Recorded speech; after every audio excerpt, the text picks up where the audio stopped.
Hello, welcome, and thank you for deciding to stop doom scrolling for a moment and click on the picture of my beautiful face. For those of you who've watched the previous episode, then you'll know that I am Lord Hearthrasher, a man who's been putting the bell into noble since 1981, and today we'll be picking up the story of the Chindits and their somewhat checkered but wholly astounding contribution to the Burma campaign. Now, look, this is a bit complicated. If you don't know already, this is the second half of the Chindit story. Well, look, we've also done a number of videos on this channel about the war in Burma. I'm referring to it as the Forgotten War. So this means that this is episode 5 in that series, and I think you really need to have watched episode 4 to get what we'll cover here today. If you want to watch them all, then great, I'm in your debt. If not, just episode 4, and we will wait for you here. So, where were we? Well, the short answer is that the last time we looked at how one man, Ord Wingate, brought the concept of long-range penetration to Burma, and please stop giggling at the back.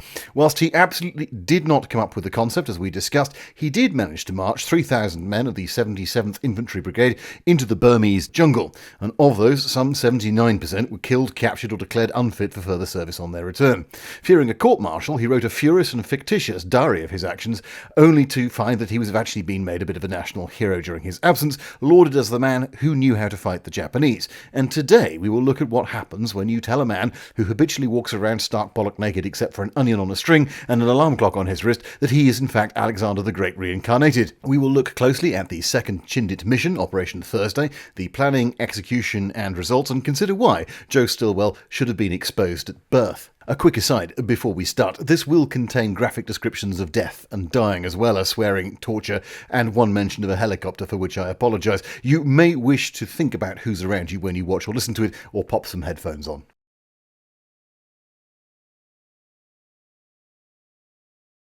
Thursday was quite a different proposition to Longcloth. For a start, Longcloth had had a single brigade of just 3,000 men. Thursday involved an entire division composed of 6 whole brigades. And the plan and execution of this operation would also be very, very different from Longcloth.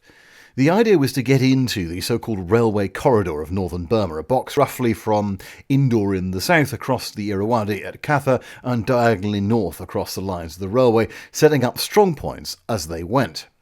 Gone was the idea of having columns marching on the move then. In its place, these strong points were supposed to, along with the airstrips alongside them, act like forts in the Wild West or Norman castles in Britain in the 1000s, exerting control over the countryside. The difference, of course, being here, instead there would be thousands of pissed-off Japanese rather than some cowed Anglo-Saxon serfs. Columns would try and sally forth then from these strong points, breaking up enemy attacks before they could develop and setting up so-called blocks or temporary static positions on Japanese lines of communication wherever possible, assuming, of course, that they could find the Japanese lines of communication, or indeed that the Japanese had lines of communication to be disrupted, but we'll come to that. The objective here was to close the rail length between Mandalay in the south and Midkina and stop reinforcements going north and holding up the Sino-American forces that were trying to batter their way into northern Burma. All of which makes a great deal of decent strategic sense on paper if your enemy has a logistical tail, which of course Operation Longcloth had proved that they didn't. Number 1 Air Commando under the brilliant Colonel Philip Cochrane of the United States Army Air Forces was to combine with the RAF Transport Command to get supplies in, get the wounded out and bomb the ever-living shit out of anything that the Chindits needed to not anymore. There were even a couple of the first helicopters thrown into the mix to help out, but that is fortunately a story for another day. The plan here was to try and move 18,000 men, which comprised 3rd Indian Division, into northern Burma, and it was broken up into 6 brigades. I'm going to quickly rattle through names and numbers, just so you know who they are. You might want to bookmark this bit, you might not care, but let's just do it quickly. So first of all, you had 16th Brigade under Brigadier Ferguson. Then you had 77th Brigade under Brigadier Mad Mike Calvert. 111th Brigade under Brigadier David Joe Ling Tain. Then you had 14th Brigade under Brigadier Broody. 3rd Brigade under Brigadier Gilmore. And 23rd Brigade under Brigadier Purnow. In addition, there were 2 composite units. Morris Force under Brigadier James Morris, which consisted of 3 columns of Gurkhas, roughly 1,200 men, and Dar Force, roughly 70-odd strong, who were there to support operations by the SOE in northern Burma. We're not going to talk about them today. The original plan was to march half the division with about 1,000 mules and all of their supporting kit across hundreds of miles of the world's most hostile terrain and establish 3 strongpoints, codenamed Piccadilly, Broadway and Chowgin Ri. They would then build airstrips and fly the rest of the troops in. However, it rapidly became clear that with the addition of No. 1 Air Commando came the opportunity to fly the first wave in too, rather than just march in, saving time and energy for digging in and fighting. Well, all of them could fly in except apparently 16th Brigade, but we'll come to that. Training was, as it had been for the first raid, brutal and stupid. Men were expected to carry loads of between 60 and 80 pounds, European that's roughly 30 to 35 kilograms, in dense jungle, up and down vertiginous slopes in 35 degrees heat for days and days and days on end. Worse still, they were to do this whilst operating using the American K rations, which proved to be utterly inadequate to the troops' needs for longer than a few days, and leading to a significant malnutrition problem. They were told that they only needed to be operating behind enemy lines for about 90 days, after which they would be withdrawn and replaced with fresh troops, and so all the training was designed to emulate a sort of short, sharp approach. A typical training day involved rising at around 4 a.m, loading up the limited number of mules — there were far fewer on this raid than the first one — marching in full kit for 2 hours in total silence, halt for breakfast at around 7 a.m, then march again from about 9 a.m. to about midday, break for food, signals and supply drop drills for an hour or so, and then march again from 3 p.m. to 6 p.m. Once more, there was no tactical training whatsoever, with the emphasis being on navigation, setting up and breaking camp, and dispersal, but at least now they did practice both supply drops and river crossings with a lot more frequency. And as per last time's experience, the casualty rates from the training exercise were pretty horrific, something around 25%. But no fear, Wingate was going to ensure that things were far, far worse when the operation actually started.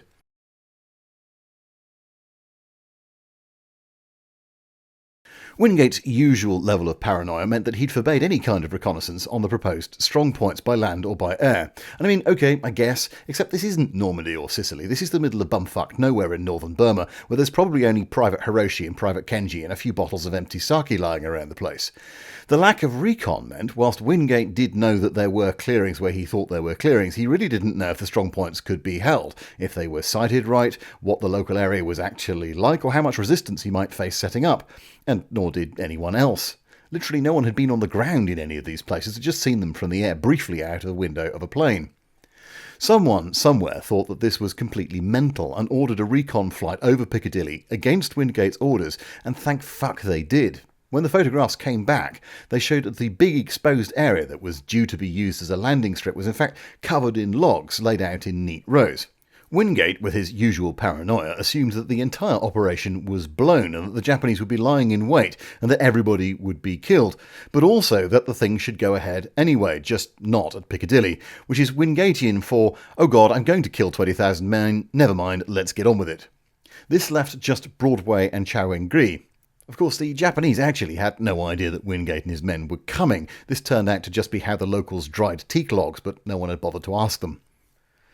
The airborne planning staff in Burma was not, how can I put this, much good at airborne planning. They'd never actually had to do it before. And it's quite hard to blame them, to be frank. Up until about 5 minutes ago, they hadn't had anything with wings beyond one ancient Sterling and the occasional paper dart, and now they were being tasked with organising one of the largest airlifts of the entire war. This was, in fact, the largest airborne operation prior to Normandy. They were having what you might describe as a bit of a wobble.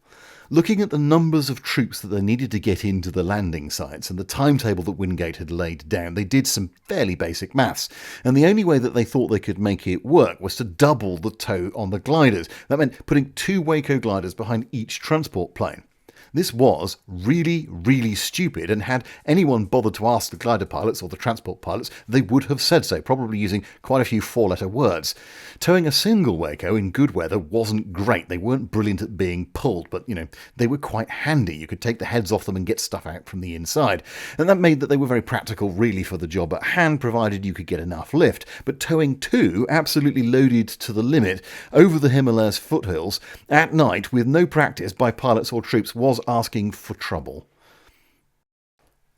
What followed on the 5th of March was an omnishambles. Engines overheated, tow ropes sheared, mules panicked, and aircraft crashed. Just 35 of the 61 gliders made it, the rest scattered across northern India and Burma, killing and maiming the occupants and alerting the Japanese that something was up. Those that made their final approach at Broadway discovered, through the medium of touch, that the nice open grassy field was in fact also full of logs and ditches invisible from the air. As the first gliders came down, they were opened up like sardine cans or flipped on their noses, killing passengers, mules and crew. Subsequent gliders, who couldn't see the crashes in the dark, then collided with the wrecks, adding to the carnage and the chaos. In all, 28 men were killed and another 30 seriously injured, whilst more than 60 were missing, as well as a goodly number of mules. Operation Thursday had begun. With heroic effort, the survivors, organised by Mad Mike Calvert, were able to clear the strip and open Broadway by the following day, and immediately more lifts of mules and men came in, this time on C-46 Commandos and C-47 Dakotas. Meanwhile, the 1,200 men of Morris Force were flown into Charingri on the 6th and 7th of March. Now, it's a bit unclear to me if the plan was ever really to try and hold Charingri, or whether the Morris Force was supposed to be doing something completely different. Certainly the strong point was badly exposed and it hadn't been reconnoitred properly, meaning that Morris Force, if it had ever planned to do so, had to move off rapidly. They were on the wrong side of the Irrawaddy, on the extreme edge of resupplyability by air, and nothing like as strong as the other forces which were being deployed to the west.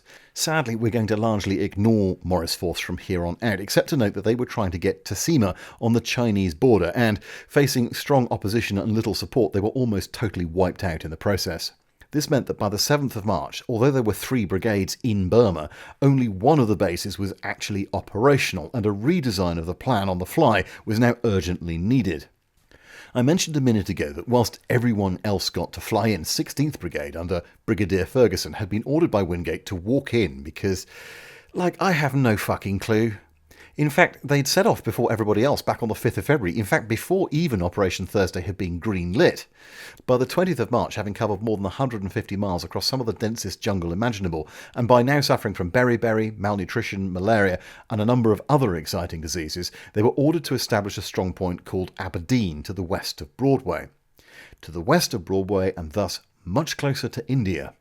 A fact someone somewhere woke up to, and with 16 Brigade just 30 miles away, they flew in 6 gliders, set the base up, and prepared it for their arrival. So, to put it a different way, the whole bloody march in had been a colossal waste of energy and time. I'm sure 16 Brigade, who by this point were barely alive, were over-fucking-joyed when they arrived to find fresh-faced troops just landed and setting up the airstrip. They'd have felt even better when they got the orders to take the major local town, indoor by main force, something for which they had never trained and were in no condition to do. And their mood is unlikely to have improved when they discovered that there was, in fact, no water supply between them and Indore, and that the town was now playing host to 10,000 anti-airborne Japanese troops. 16 Brigade would nonetheless, over subsequent days, make 2 separate assaults on the town, on both occasions being repulsed bloodily. As the monsoon broke, the remnants closed down Aberdeen and were withdrawn back to India, having achieved really not a lot at all. Meanwhile, elements of 3rd and 14th Brigades were ordered to set up a third strongpoint, White City, bang on the railway line itself, provoking an immediate and unsurprising response from the Japanese, who were not exactly blind to the 20,000 troops now milling around northern Burma like a bunch of heavily armed tourists on the world's shittest walking holiday. By the 21st of March, both White City and Broadway were up and running, but both were effectively under siege. Wingate had planned to join his men at Broadway as soon as he could, but on the 24th of March 1944 the story of Ord Wingate came to a sudden, mountain-filled close when his B-25 Mitchell crashed, killing both him and the US flight crew. Wingate's exploits were not quite over, even in death though. Post-war, the B-25 was found and the crew's remains were sent to the US National Cemetery in Arlington. It wasn't possible, however, to determine who was who, meaning that Wingate is buried in Virginia, one of only 20 Commonwealth troops from the Second World War to be buried there. The loss of Wingate coloured everything that happened next. Whenever things went wrong, or operational orders made no sense, or moves were really made of any kind, the Chindits were inclined to say, well, Wingate wouldn't have done that. And the myth of the man was really born of his absence. The morale in the brigades began to decline, and it would never really recover. It didn't help that David Joe Lingtain was promoted to Major General and put in Wingate's place rather than the very popular Mike Calvert of 77th Brigade. It was said amongst the Chindits that Joe was breezy, meaning basically he was a coward, and that he didn't believe in the Chindit concept. Both of these charges were very unfair. Lingtain was an advocate of long-range penetration missions, but he felt that they needed a proper focus, a strategic goal that they could deliver, and to operate in concert with major Allied formations. Where he disagreed, often loudly, with Wingate was on the idea that the Chindits could somehow retake Burma, sweep through Thailand and capture Indochina, a fantasy which unfortunately had begun to take hold in Ord's mind just prior to his death.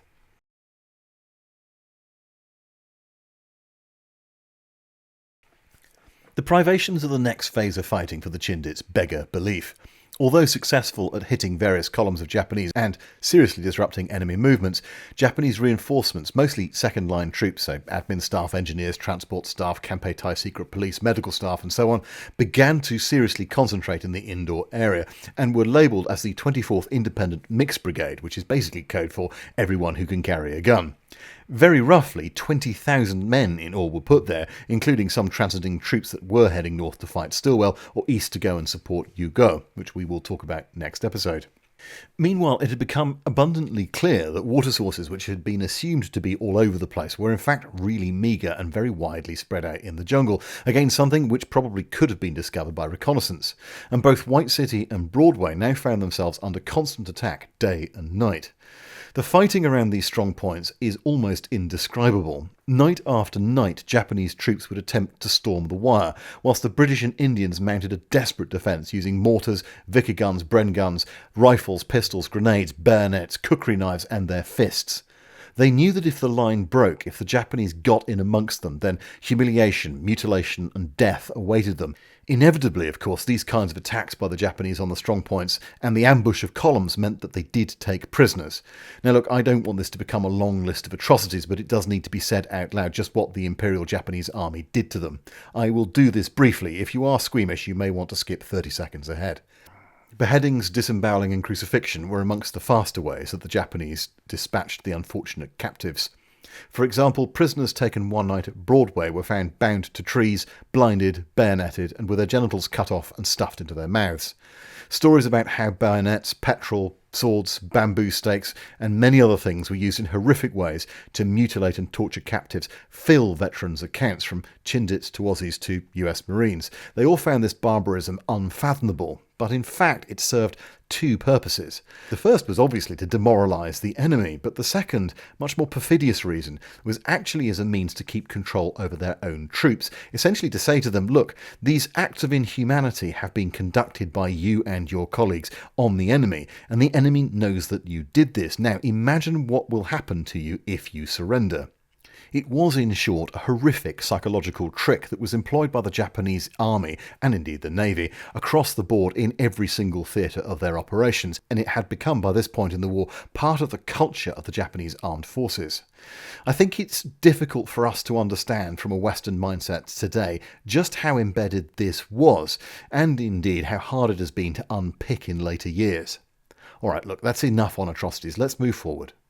Disease for the Chindits was a constant problem even when not on the march, and throughout the campaign would take a far higher toll on the troops than combat. Malaria was fought with mepecrine, which turned men's skin yellow, but when supply drops were missed, the disease slashed like a knife through the ranks and almost everyone succumbed at some point.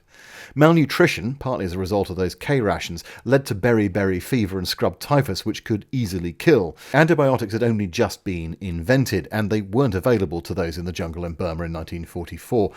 This meant that even minor scratches, blisters, prickly heat and so forth would inevitably develop into open sores which would fester and wouldn't close in the heat or the humidity, even when sitting within the strong points, and it was far worse when the troops were on the march.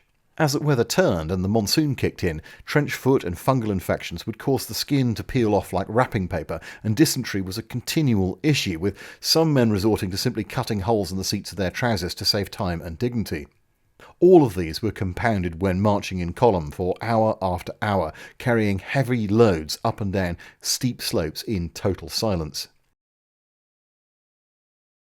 After intense fighting lasting most of March, Broadway's perimeter was cleared of Japanese attackers by about the 1st of April, and actually it remained then unmolested thereafter until it closed down on the 13th of May 1944.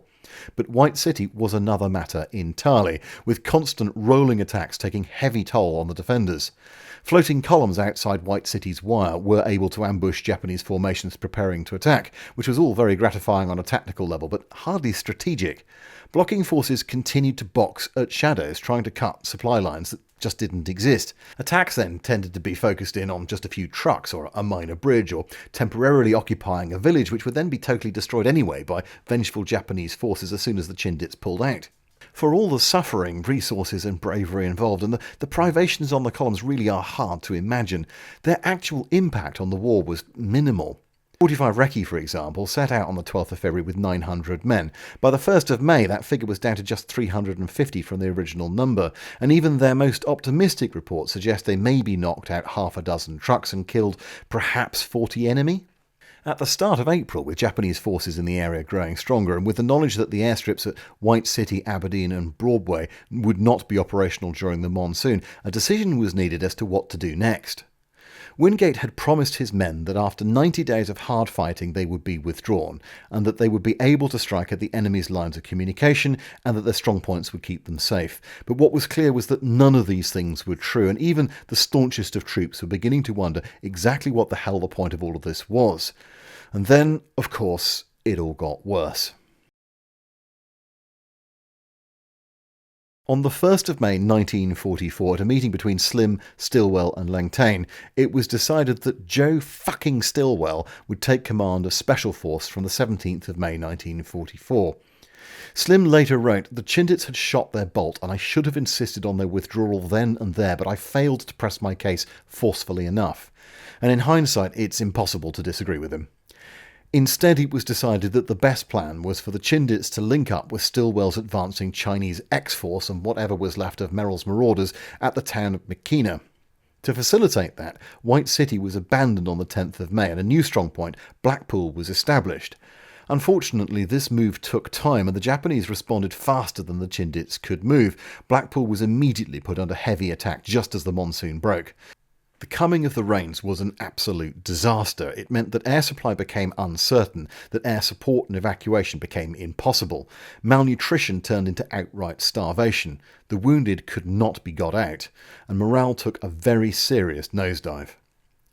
A lifeline of all-weather evacuation was established in one place on Lake Indagawi, where Sunderland flying boats operated a heroic lift service in all weathers, but elsewhere the situation with wounded became absolutely desperate. In Blackpool, conditions rapidly went from bad to worse. Outside of the wire, there were dead Japanese bodies littering the landscape, and behind the wire, the wounded were mounting up. With no reinforcements able to reach them, it was inevitable that the position would be lost sooner or later. Meanwhile, Joe Stilwell's brilliant drive south was stalled just north of Midkina. Being a rational man, he just lost his shit and decided to throw the marauders in to try and take the town, whereupon these light troops were in effect wiped out, and the Japanese counterattack which followed threw the Americans and the Chinese back. Of the 3,000 men that Merrill had started out with from Lido, less than 150 were still on their feet after the airfield assault, and Merrill himself had suffered his second heart attack and been evacuated. The lesson here, which Stilwell never learned, was that using raiding troops as assault troops was fucking stupid and didn't work. Trying to save face, though, he demanded now that Blackpool be held at all costs, but this was flying in the face of reality. Savage hand-to-hand fighting was taking place each night. The Japanese had brought up 150mm guns to lob shells into the strongpoint continually, killing and wounding the defenders who had no way to respond. Heavy AA guns were brought up to shoot down the C-46s and 47s supplying the base, killing dozens of incredibly brave British and American aircrew who still managed to fly as low as they could repeatedly through the hail of fire to try and keep the base going. On the 24th of May, Blackpool finally fell in a fury of blood, chaos and fire. The only way to escape to relative safety was to climb 3,000 foot up the Muso Range and get to the banks of the Ingawi Lake, where they could possibly rest and resupply. But there was no way that the seriously wounded could make that journey. They could not either be left for the Japanese. So as the exhausted survivors struggled along the path to safety, the medical orderly's shots rang out from the regimental aid post. Somehow groups of survivors did manage to make it through Japanese patrol lines, over the hills, and linked up with other elements of the 3rd Division, but 30% of the original defending force was lost. Stilwell was apoplectically cross, threatening courts-martial, writing to Washington about the goddamn Limey's cowardice, and generally giving out.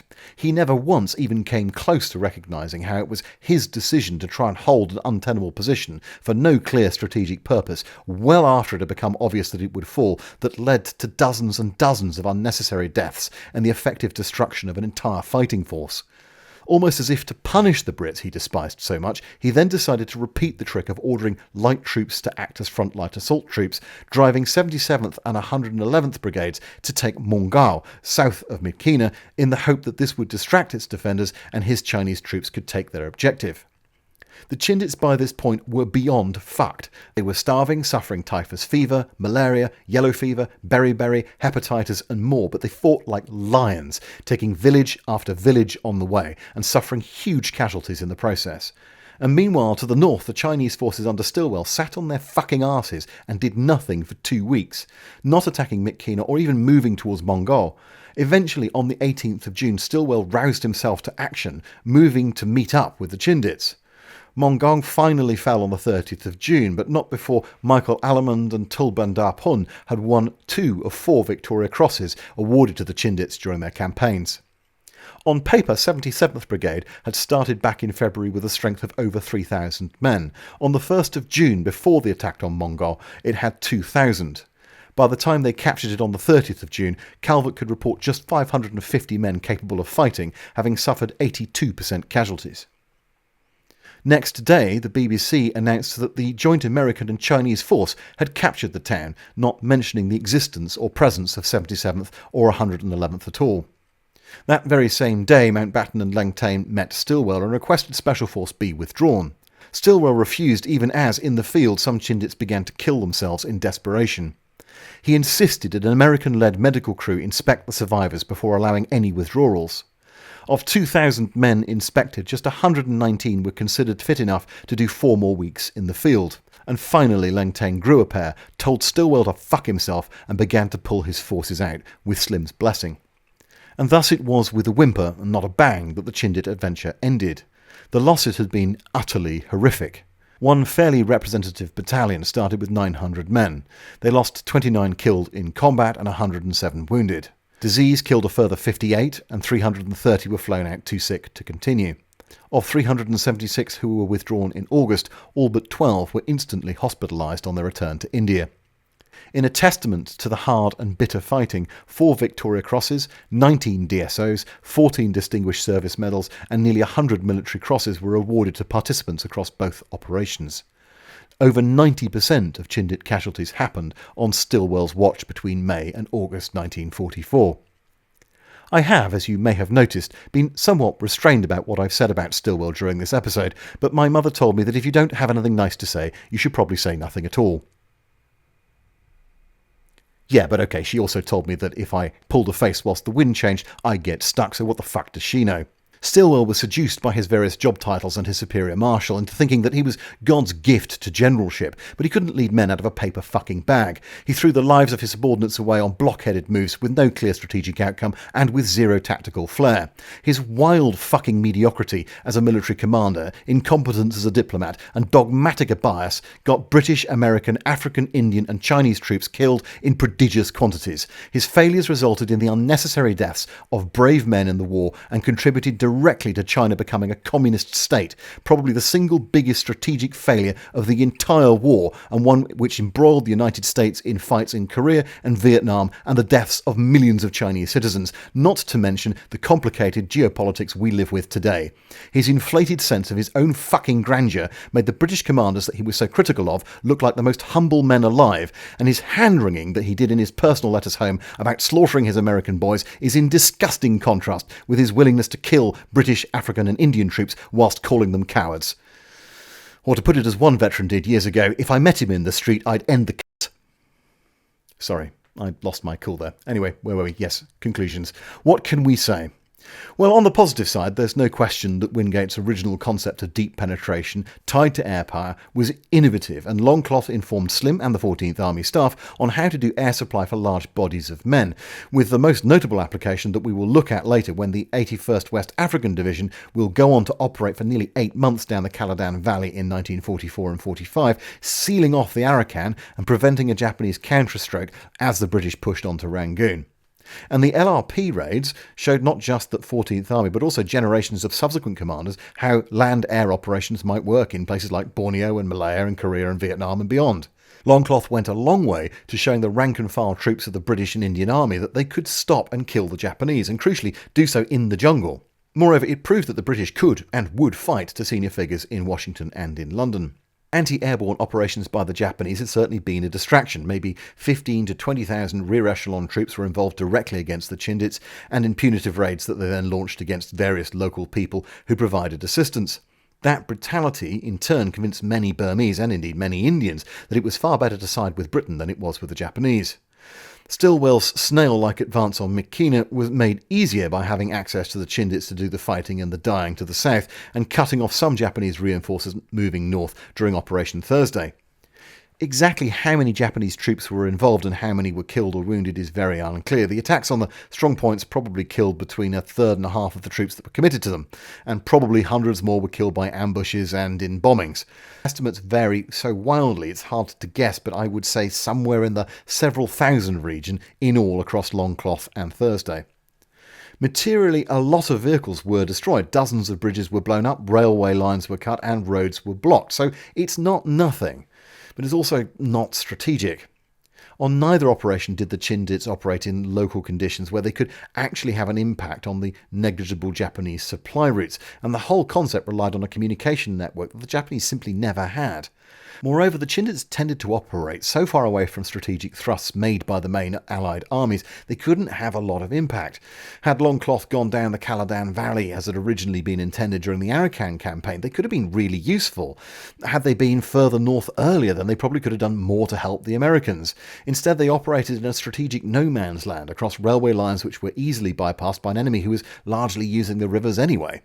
And the cost had been far too bloody high. Effectively all of the 20,000 men put into Thursday had been killed, wounded, captured or invalided out by August, and the impact of both Longcloth and Thursday on Karen, Kachin and Naga tribespeople was horrific, with unknown thousands of them killed by Japanese in revenge raids and deliberate destruction of their livestock and food stores.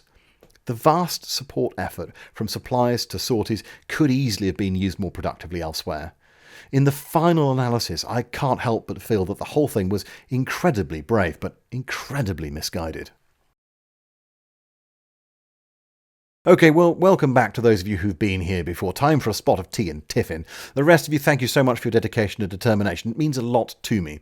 That said, unfortunately, you now need to select a body part where Jenkins can tattoo you with his famous cactus in a pot drawing. And terribly sorry, I don't make the rules. Originally, this was supposed to be a short little video on the Chindits, and I was also going to try and cover the Burma Independence Army, the Indian National Army, SOE's operations in Burma, and, yeah, the famine of 1943, but it didn't work. I wrote slightly more than 20 pages on just Special Force. His other bits are, well, largely written, but whether or not they ever see the light of day, I'm not quite sure. I want to move on to the real meat of this fight in Burma, the Japanese Operation Yugo and Hago. These are the offences of 1944, as we probably know them better in the British world, the Admin Box, Imphal, Kohima and Tiddim, because these were the fights that actually wound up destroying the Imperial Japanese Army in Burma, and indeed in Southeast Asia as a whole. This really was the largest strategic defeat that the Japanese army faced during the entire war, and I know that's a hell of a claim, but I will explain it in the next episodes. So what's going on with the Chindits is kind of happening in parallel to those things. I might then take perhaps some of the themes around, particularly SOE, and turn it into a short video, but we'll sort of see. It's possible, nay probable, that you disagree with my conclusions on long-range penetration groups. That's fine. It's absolutely fair enough. I'm a man on the internet, not an academic historian, and whilst I do try and do some primary research, and I did quite a lot for this video, it's necessarily limited. The veterans are dead apart from everything else, and lots of other people have written lots of things about Chindits that are worth reading, and I certainly haven't covered it all.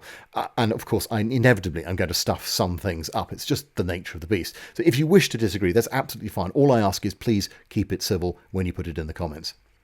I'd like to take this opportunity to thank a few people without whom this video and others like it could not exist. Firstly, and most obviously, my patrons. Thank you so much for your ongoing support. This series has been rather expensive to make due to the need to buy various maps, books and primary research and get the National Archives to photocopy shit at whatever it is a page. And you guys have made it possible. So thank you for doing that. If you want to sign up and join these wonderful people, I'll put a link in the description below. Secondly, thank you to Dr. Robert Lyman, who inspired this series with his excellent books and has been incredibly supportive throughout, especially with this episode and the couple that are going to follow. I really do appreciate that somebody who spent 25, 30 years studying this theatre has taken the time out of their lives to actually communicate with me and offer me some hints and tips and some ideas, and I've really appreciated it. I've loved our conversation, so thank you very much for that. Big thank you also to those of you who've watched the previous episodes. I mean, if you have and you could hit like and subscribe, I'd really appreciate it. I get why, but this series has not been anything like as popular as I was hoping. I'm going to carry on with it anyway because it's fun for me and hopefully it's fun for you too. If you get the opportunity to spread the word though, I really would appreciate it. Do feel free to hit that subscribe button. I appreciate that too. Oh, look, it lights up. Clever, eh? For whatever reason, if this didn't float your boat, then please do drop me a comment, but again, please could you be civil about it? And the last group who really I couldn't survive without, a big shout out to all the insomniacs out there. Thank you so much for watching these videos multiple times. I see you, I cherish you, please keep drinking the coffee and helping my engagement figures. I shall return to talk about Arakan 2, the Electric Boogaloo, or how to really fuck things up Japanese style in the near future. But until then, fair prince, maiden or otherwise fabulous, I shall see you very soon.